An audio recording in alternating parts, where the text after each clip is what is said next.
Simone ends podcast with her best friend. B. Simone couldn't cancel herself any further in 2020. To be honest, y'all, I am glad the Know For Sure podcast is over. B. Simone has been getting a ton of backlash all week over some of her comments. Now, people have a whole new reason to slander the IE media. What happened with Know For Sure podcast? B. Simone, ready for you.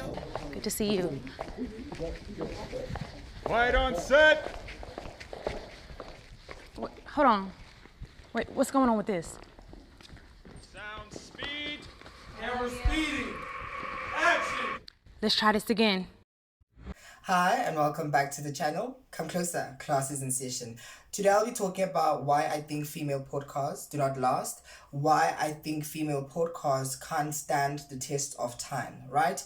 Now, misleading an entire generation of women is problematic. Misleading an entire generation of women is dangerous. And this is what's happening right now with all these girls who go to these podcasts, who stand outside clubs and have interviews, who stand outside and have interviews with these guys. Ladies, can you stop doing these interviews? Because it does not benefit you as a woman. It does not benefit womanhood, or it does not benefit sisterhood, right? The questions these men ask you is disgusting, it's belittling, and it's embarrassing at this point. The second-hand embarrassment I get from listening to these girls, I can't comprehend, right? The question is, why are you doing it, right? The question is, are you aware it's on a public platform, right? And the last question is, do you know what they call digital footprint? Right? You are cute now in your little 20s, having a lot to say about nothing, misleading people, promoting nonsense.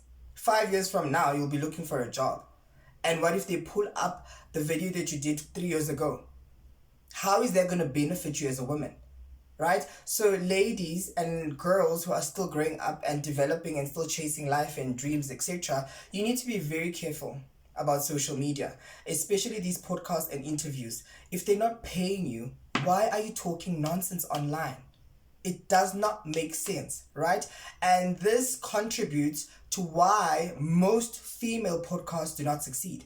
Because the only thing you'll talk about is having a big ass and men. Nothing else, right? Your conversations do not go beyond anything, which is disappointing because there's a lot to womanhood. I mean, there's career, there's health, there's beauty, there's personal development. But these girls sit in these podcasts and say a whole lot of nothing. And you know what I don't like is when the men make the women fight. And they literally intentionally make the women fight. And even now, there's beef circulating online where the girls are fighting amongst each other and the guys are just there cracking themselves up. Ladies, wake up, right? I mean, come on. We believe in you guys, right? Stop thinking below yourselves. I don't know if that makes sense, but stop it because it's embarrassing at this point. Now, let me get into it.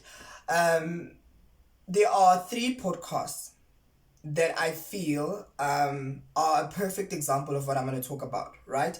The first is B. Simone and Megan. One thing I know for sure, this podcast was the biggest podcast in the world. It was 2 women who came together who had beautiful conversations around womanhood and just being a girl, right? But they had a fallout, right? At the peak of their podcast career, they had a fallout. I mean, they had to go their separate ways and in the podcast, right? The second podcast I'm aware of is called Her Daddy. She also had a fallout with her co-host and had to go a separate way, right? And the last podcast I think might have a fallout, you guys better pray, is the To My Sisters podcast. Now, both ladies are married. I think they are focusing on their marriage and how life is pending out for them, so they don't have time to record anymore. But I think this podcast might also come to an end. Now, here are some of the reasons why I think female podcasts do not last, right?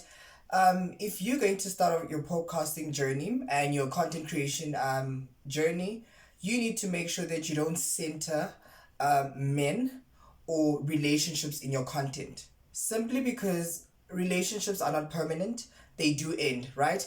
And it's funny how when a woman centers her content around a man or a relationship, she quickly realizes that she's not going to make it in this industry and she's going to be embarrassed. A perfect example of this is Promise.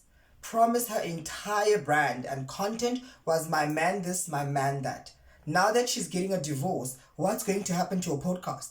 What content is she going to create? And who's going to take her seriously after this, right? Because for years, Promise spoke about marriage, relationships, men, divorce, how to get a man, how to keep a man, how to be in a relationship. But now that her own relationship is coming to an end, where does she start with her journey from here?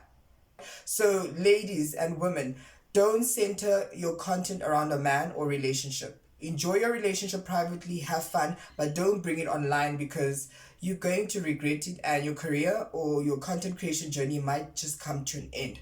The second point is over-sexualization of conversations or yourself, right? You see those girls that are constantly naked, constantly sexy, revealing too much. It's cute, it'll get you views, it'll get you attention, engagement. But when you want to start taking things serious, maybe your podcast, you want to have a serious conversation, or you want to launch a brand or sell products, you can't get clients or customers or an audience simply because you've attracted a large amount of male audience. They're not going to buy the lip gloss you're selling. They're not going to buy the dresses that you are selling, because it's not for them. They enjoy seeing you naked. They enjoy seeing you sexy, but they're not going to support you financially, right? So I think a lot of women make the mistake, because sex does sell. It does, but you need to be very careful with it. And the person that has mastered how sexy she can be, but still be reserved, is Mihlali. Mihlali will post here and there, but have you noticed how she doesn't post nudes? Like, what's her name? Cyan Bougie. Cyan Bougie is always naked. If Cyan Bougie had to open a brand right now, or product, or sell something, she wouldn't get customers, because her following is a lot of men. And men just like to see you naked, right? And showing off yourself, but they're not going to support you and buy your products. So those are the few things that lead to why most female podcasts do not last, because they tend to center their topics and conversations around men and being too sexy. Right? I quickly want to touch on this. The girls that go to that podcast, what is it called? The Open Chats podcast. Girls, that podcast is not for women. It does not stand for women. It's actually plotting women against each other. It's those boys are sitting there getting views and getting the numbers that they get by using you guys, right? Bashing another woman never works. Bashing another woman does not make you a better woman. And you guys are constantly fighting amongst each other. And those two boys are sitting there having the time of their lives. If you're a woman and you're watching this, don't go to that podcast.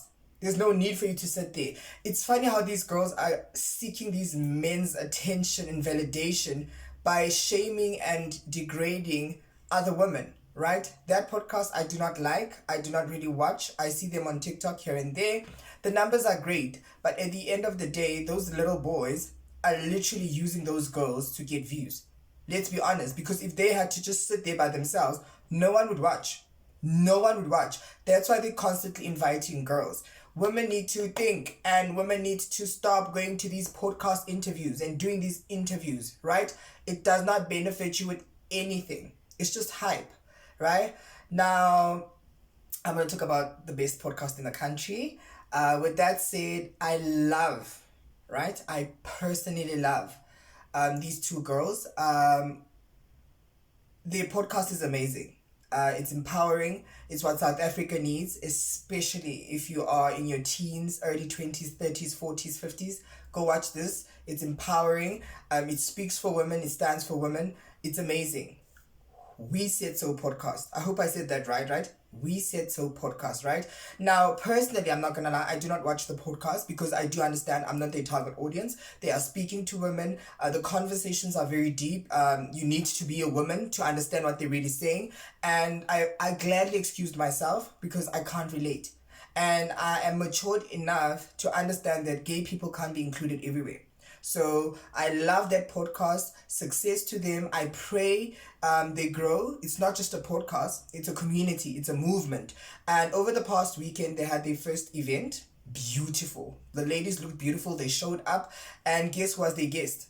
Bonang Mateba, to show that this podcast is going to be a success and it makes sense, right? They have proper conversations and it's going to stand for the longest time, even if they change hosts here and there, but it's a brand, it's a movement, and women understand that this is our thing. This is where we need to be. This is what we support, right? They talk about everything that involves being a girl or a woman. If you are young, if you're old, and you don't know what to watch online, definitely go subscribe, follow them on their social media platforms. That's one of the best podcasts in this country. It's not degrading. They're not belittling women. They're not insulting women. It's just amazing. It's really beautiful, right? With that said, tell me what you think about women and being on podcasts and doing interviews. And yeah, just share your thoughts, please. With that said, please don't forget to subscribe, like, comment, and share. Hope to see you next time. Bye, guys.